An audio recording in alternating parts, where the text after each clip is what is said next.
بسم اللہ الرحمن الرحیم۔ السلام علیکم ناظرین، تھری وائس یوٹیوب چینل پر خوش آمدید۔ حضرت علی رضی اللہ تعالیٰ عنہ نے ارشاد فرمایا کہ جس گھر میں بھی چڑیا اپنا گھونسلہ بنا لے، وہ گھر والے بس ایک کام کر لیں، اس کے بعد ان کی قسمت اور مقدر اس طرح کھل جائیں گے جس طرح کھلنے کا حق بنتا ہے۔ ہر دعا اور حاجت قبول ہونے لگے گی، رزق، دولت، پیسہ گھر میں ایسے آنے لگیں گے جیسے آنے کا حق بنتا ہے۔ رزق، دولت اور پیسہ اتنا ملے گا جتنا سوچا بھی نہیں ہوگا۔ پیارے بہن بھائیوں، اگر اللہ تعالیٰ کی بے زبان مخلوق کی کوئی بزرگ سب سے بہتر سمجھتے تھے تو وہ بابا فرید گنج شکر رحمۃ اللہ علیہ تھے۔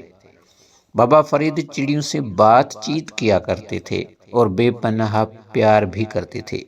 ایک بار ایک ہندو بابا فرید کے پاس آتا ہے اور بابا فرید سے کہنے لگتا ہے کہ بابا فرید، میں نے سنا ہے کہ آپ لوگوں کا ماتھا دیکھ کر ان کی قسمت کا حال پڑھ لیتے ہیں۔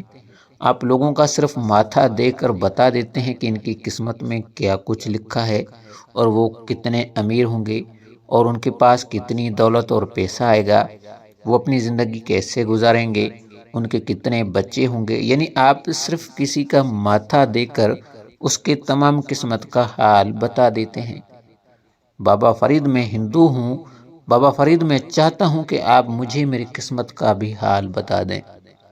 بابا فرید نے بس ایک پل کے لیے اس ہندو کے ماتھے پر نظر ماری، جس کے بعد بابا فرید فرمانے لگے، بے شک میرا مالک کسی کا ایمان دیکھ کے رزق تقسیم نہیں کرتا۔ اللہ تعالیٰ ان لوگوں کو بھی رزق کی تنگی کے ذریعے آزماتے ہیں جو کہ اللہ تعالیٰ پر ایمان رکھتے ہیں اور دن رات اس کا ذکر کرتے رہتے ہیں، جبکہ اللہ تعالیٰ ان لوگوں کو بھی برابر مقدار میں رزق اور دولت عطا فرما دیتے ہیں جو کہ اللہ تعالیٰ کو مانتے ہی نہیں، اللہ کے وجود سے ہی انکاری ہوتے ہیں۔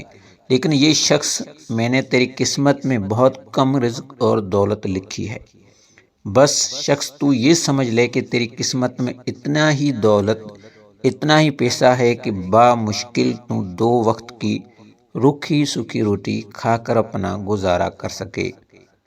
بابا فرید گنج شکر رحمۃ اللہ علیہ کے بات سننے کے بعد وہ ہندو بہت اداس ہو جاتا ہے، جس کے بعد وہ ہندو بابا فرید سے کہنے لگتا ہے کہ دیکھو، نہ تو میں کلمہ پڑھوں گا اور نہ ہی میں نماز پڑھوں گا، نہ ہی میں کوئی عبادت کروں گا اور نہ ہی میں تیرے اللہ کا نام لوں گا، میں ان میں سے کوئی کام بھی کرنے والا نہیں ہوں۔ لیکن بابا فرید، کہ ان کے علاوہ بھی آپ مجھے کوئی ایسا عمل بتا سکتے ہیں جس عمل کے کرنے سے میری قسمت کھل جائے اور بے تحاشا دولت میرے گھر آنے لگے۔ جس کے بعد بابا فرید نے فرمایا، ہاں، ایک ایسا عمل ہے جس عمل کو اگر تم کر لیتے ہو تو تمہاری بند قسمت کے تالے کھل جائیں گے، جس کے بعد نہ صرف تمہارے گھر میں بے حساب دولت آنے لگے گی بلکہ خوش قسمتی تمہارے گھر میں ڈیرے ڈالے گی۔ بابا فرید گنج شکر رحمۃ اللہ علیہ کی یہ بات سننے کے بعد وہ ہندو بہت زیادہ خوش ہوا اور پوچھنے لگا، بابا فرید، وہ عمل کیا ہے، وہ کام کیا ہے، مجھے ابھی بتائیں تاکہ میں ابھی وہ کام کر لوں۔ جس کے بعد بابا فرید نے ارشاد فرمایا کہ تم اپنے گھر میں ایک ایسی جگہ بناؤ جہاں چڑیا اپنا گھونسلہ بنا سکیں۔ جب تم اپنے گھر میں ایک ایسی جگہ بنا لو جہاں پر چڑیاں آ کر اپنا گھونسلہ بنا سکیں تو اس کے بعد تم اس جگہ پر دانہ اور پانی رکھنا شروع کر دو تاکہ چڑیوں کا اس جگہ آنا جانا ہو جائے۔ تو جب چڑیوں کا انڈے دینے کا موسم آئے گا تو چڑیاں اس جگہ پر آ کر اپنا گھونسلہ بنانے لگیں گی اور گھونسلہ بنانے کے بعد وہاں انڈے دیں گی، اور جیسے ہی انڈوں سے چڑیوں کے بچے نکل آئیں گے، جوں جوں چڑیوں کے بچے بڑے ہوتے جائیں گے، تمہاری قسمت میں جتنی بھی بد نصیبی ہے چڑیوں کے بچوں کے بڑے ہونے کے ساتھ ساتھ وہ کم ہوتی جائیں گی، اور جیسے ہی چڑیوں کے بچے بڑے ہو کر اپنے گھونسلوں سے اڑ جائیں گے ویسے تمہاری بدقسمتی بھی ختم ہو جائے گی۔ اس ہندو نے ایسا ہی کیا جیسا کہ بابا فرید نے اسے بتایا تھا۔ جس کے بعد 6 مہینے بعد وہ ہندو دوبارہ بابا فرید کے پاس آتا ہے اور کہنے لگتا ہے کہ بابا فرید، آپ نے جو مجھ سے کہا تھا میں نے ویسا ہی کیا، جس کے بعد میری ہر مشکل، ہر تکلیف آسان ہوتی چلی گئی۔ میرے گھر میں رزق اور دولت آنے لگے، میرے گھر میں برکت پڑ گئی۔ پہلے میں بہت مشکل سے اپنے گھر والوں کو 2 وقت کی روکھی سوکھی روٹی کھلا پاتا تھا، لیکن آج صورتحال یہ ہے کہ میرے پاس کتنی دولت، کتنا پیسہ ہے، مجھے تو اس کا بھی حساب نہیں، اور یہ تمام چیزیں صرف آپ کی ہی بدولت ہوئی ہیں۔ جس کے بعد وہ ہندو کلمہ پڑھ کر ایمان لے آتا ہے۔ بابا فرید ارشاد فرماتے ہیں کہ انسان گناہ گار ہوتا ہے۔ کبھی انسان اپنی آنکھوں سے گناہ کرتا ہے، کبھی اپنی زبان سے گناہ کرتا ہے، تو کبھی اپنے کانوں سے ایسی باتیں سن کر گناہ کا مرتکب ہوتا ہے جنہیں سننے سے اللہ تعالیٰ نے منع فرمایا ہے۔ تو کبھی انسان اپنے ہاتھوں سے گناہ کر رہا ہوتا ہے، اور انسان کے انہی گناہوں کی وجہ سے اللہ تعالیٰ اس کی دعائیں سننا چھوڑ دیتے ہیں۔ لیکن اللہ تعالیٰ کے پھر جتنے بھی بے زبان مخلوق ہے، یہ تو گناہوں سے پاک ہوتی ہے۔ اس لیے جب تم اللہ کی بے زبان مخلوق کی خدمت کرتے ہو تو اللہ کی بے زبان مخلوق دعا دیتی ہے۔ ناظرین، اور اللہ تعالیٰ کبھی بھی اپنی بے زبان مخلوق کی دعاؤں کو رد نہیں کرتے۔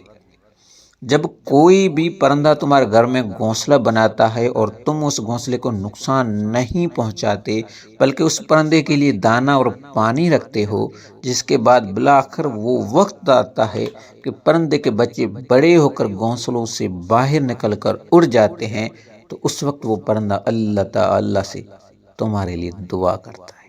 سبحان اللہ، یا اللہ جس طرح اس شخص نے میری مدد کی، یا اللہ تو بھی اس شخص کی مدد کر۔ یا اللہ جس طرح اس شخص نے میرے گھر کو نقصان نہیں پہنچایا، میرے گھونسلے کو نقصان نہیں پہنچایا، یا اللہ تو بھی اس کے گھر کو ہر قسم کے نقصان سے بچا۔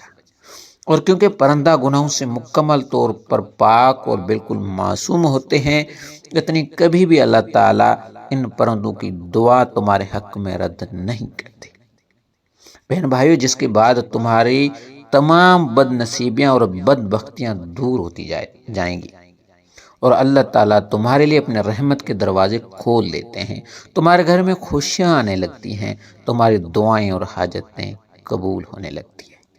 تو ناظرین، یہ تھی آج کی ویڈیو۔ اگر ویڈیو اچھی لگے تو کمنٹ میں ماشاءاللہ، سبحان اللہ ضرور لکھیے گا۔ جزاک اللہ۔